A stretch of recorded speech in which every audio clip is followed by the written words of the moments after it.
Hey, welcome to the Facebook Live and the podcast. My name is Joey Little, also known as the Social Little Man on the interwebs, here to have discussions with you about certain topics when it comes to marketing your business, marketing yourself. Basically, it comes down to those two things and how to make more money. Live here at the brand new downtown Kansas City offices for Auto Alerts. And we're jumping right back into the Facebook Live. And of course, as always, if you're new to this, there is also the podcast, which I can put some links in the Facebook post after this goes live. If you want to listen to the podcast, I would appreciate it. Also on YouTube, everything and anything you need to learn. And we'll bring in guests and guest speakers in the future when it comes to certain topics that we'll discuss. Today, going to be discussing retention marketing. What exactly is retention marketing? What is a CLV? I don't know what a CLV is. Yeah, we're going to get into that too.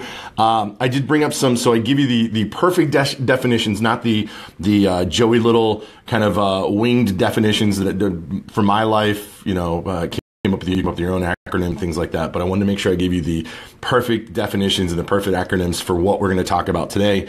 But there is no acronym for customer retention and building a customer retention strategy. Now, first of all, I'm going to give you the definition of customer retention, meaning that it refers to the activities and actions of companies and organizations to reduce the number of customer defections. It's the goal of customer retention programs is to help companies retain as many customers as possible, go through the customer loyalty type of path, meaning that you sell me something, it has a shelf life, and you have to sell it to me again.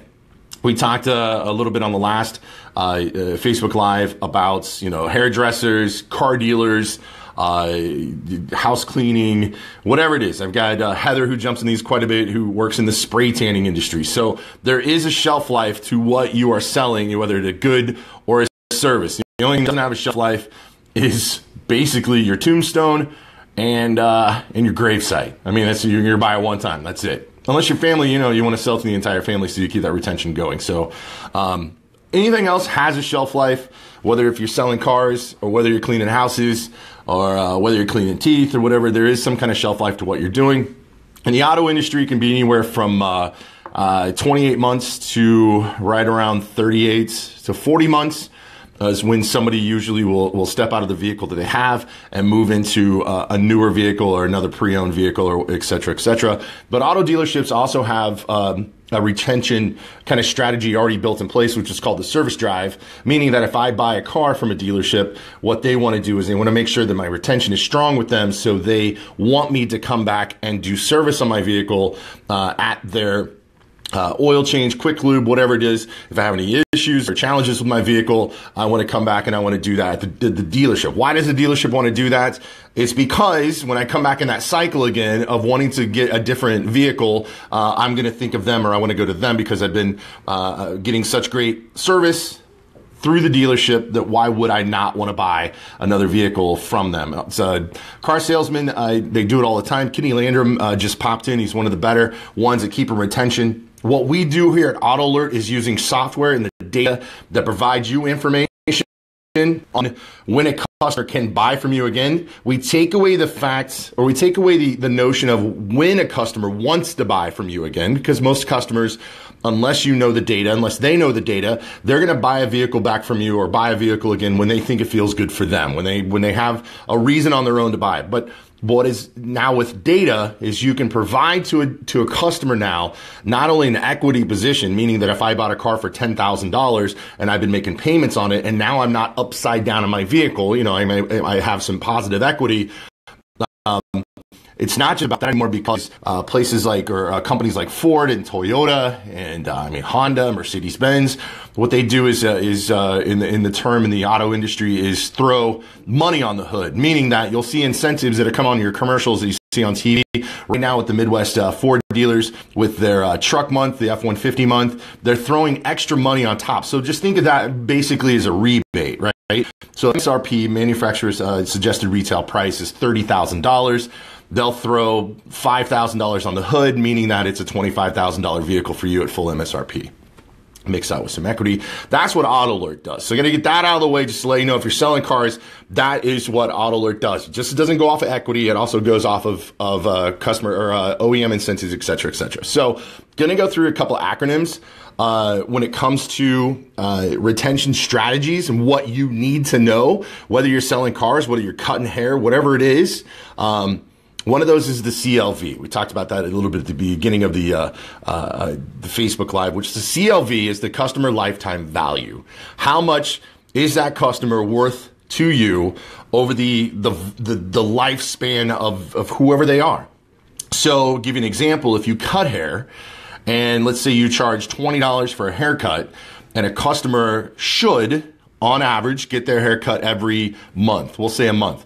Then that customer value for the year is $240, right? It's $20 a month times 20 months or 12 months is $240. Now let's say the customer is going to live to be 80 years old. So let's go from 18 years old to 80 years old. So take those every year times whatever is $250 to say the customer lives for 50 years or whatever it is times 50. That is the value of the customer, the lifetime value of a customer.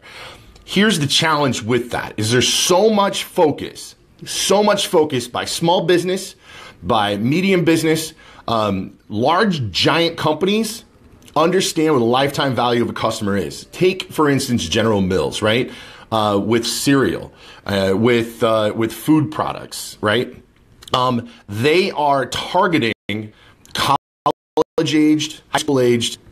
That's their target. Their target is high school, college age, because if you get me as a consumer loving, let's say Life cereal, when I'm in high school, I'm probably going to stick with Life cereal probably maybe for a very, very long time, if not for the rest of my life. Hello, David Highland, all the way from Toronto, Canada.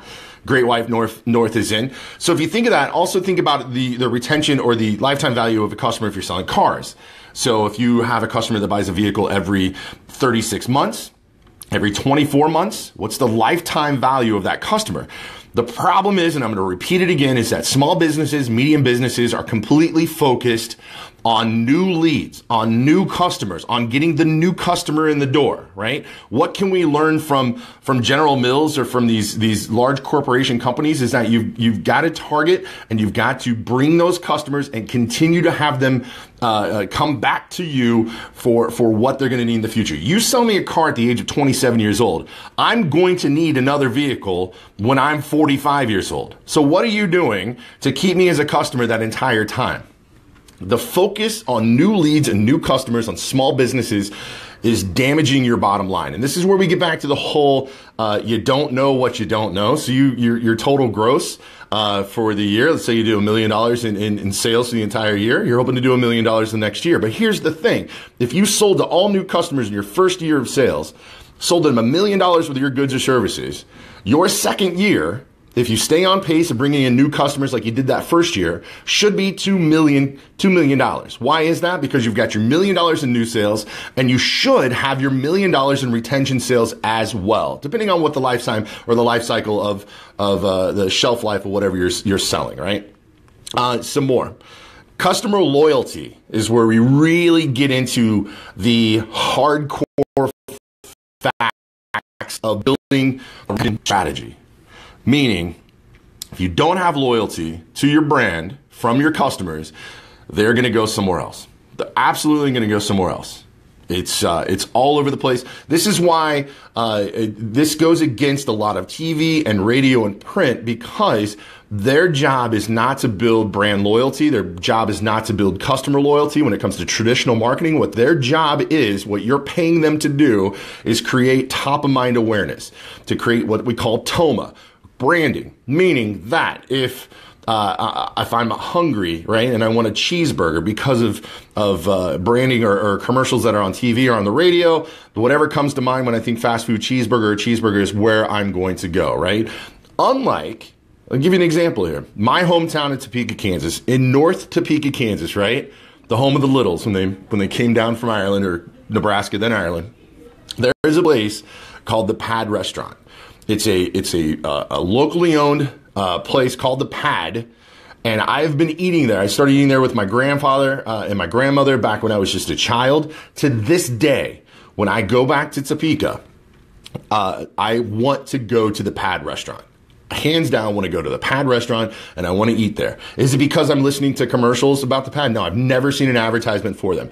It's because of the, number one, the nostalgic era that I have, right? I'm a lifetime customer of this place. Two, it's because every single employee there makes me feel absolutely awesome when I walk in there, including the owner who's back there, cooking up, doing his things too. It's a really amazing place. You ever go to Topeka, check it out. And three, the food is absolutely fantastic. So they've got my loyalty. I'm the retention they have on me, and they're not spending any money on it. They don't have to send me coupons. They have hit 100% customer loyalty from me. Even the fact that if I were to walk in that restaurant, let's say this weekend, if I go back to Topeka, right? The Pad, look at, awesome. ROI says, what's up? Yay, Topeka, Kansas.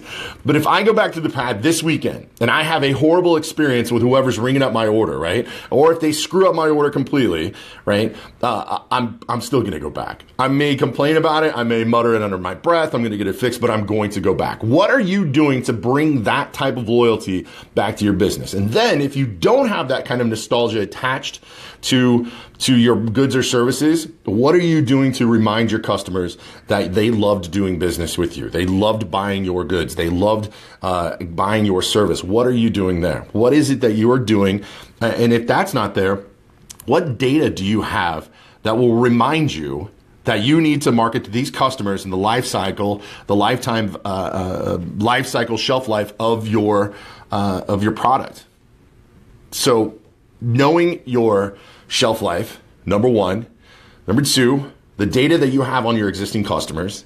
How are you using that? And we're not talking about a hope and spray postcard campaign, which you can get away with that when it comes to places like restaurants.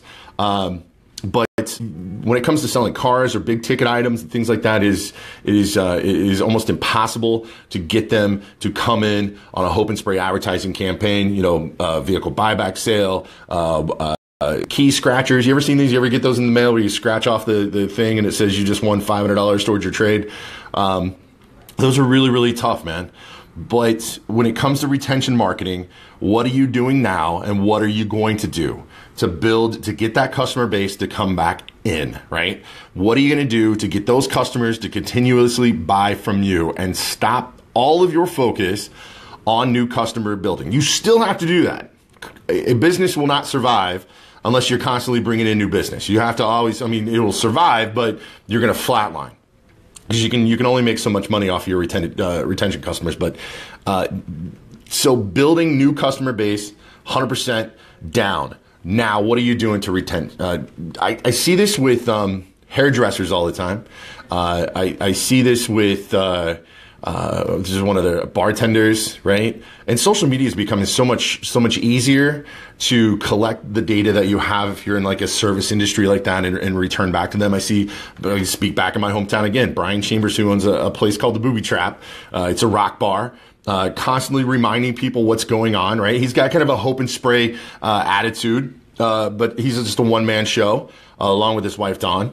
But he understands what retention is, bringing in the same people that have had a good time at his place. Now, it's the same with you for selling cars, too. If somebody had a great experience with you, you can stay or trying to retain those customers by sending them a birthday card, for their birthday. Like, hey, what's up? It's your birthday. Happy birthday. By the way, this is the guy you bought a car from a year ago. You can send the message about them when they bought their car, like an anniversary on when they bought their car, but still, you need to remind them why they bought from you and how you can make them an extravagantly amazing deal. Let me ask you a question. Just by a thumbs up for a ton of you watching right now, but it's grown it will grow again. But if you knew the vehicle you're driving right now and you're making payments on it, let's say you're driving like a 2012 and you're paying $250 a month, right? If you were to know that you could go to a dealership and get the exact same make, model of what your vehicle is, but a 2017, and it would only cost you $250 a month, the same payments you're making now, would you make that trade? And the answer is yes. The answer is absolutely. The thing is that dealerships are not getting that data, and they're not letting their customers know about that. And it's out there. There's software that can really just show you, here's a customer that you sold to in 2014 that is paying $350 a month, and you can get them in a 2017 vehicle for the exact same amount of money that they're paying, right? Who's not going to take that deal? I mean, talking like if you just come in and just trade keys. Just bring your keys in. I want your vehicle because number one, you're going to be able to sell that vehicle they have on the pre-owned lot, right? CPOs.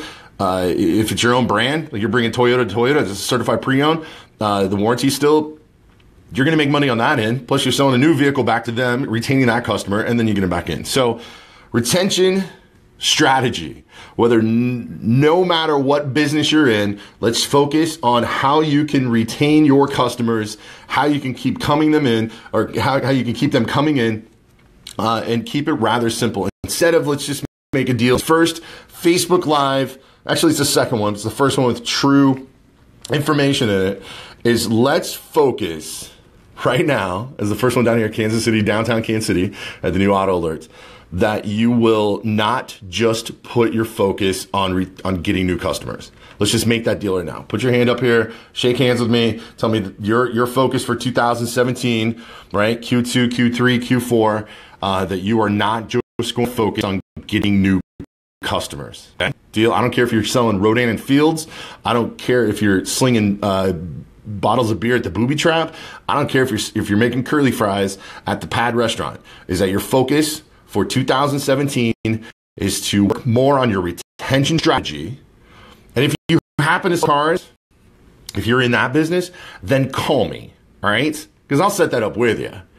I'll help you out with it. If you're not even selling cars, you can call me, IM me, whatever it is. Make a basic strategy on how you can retain customers. But you're selling cars, make sure you get. That's my end result to this. This is why Auto Alert lets me use the Google Fiber here, is because we've got some great information and great software. So looks like I'm getting some emails, so I got to get going. Looks like I got some work to do, right? Thanks for joining me on this Facebook Live from beautiful downtown Kansas City. Coming up next week, I'll give you guys a tour of what we did down here at 11th and Wyandotte with our new offices. And the rest of you have a great day and keep smiling, all right?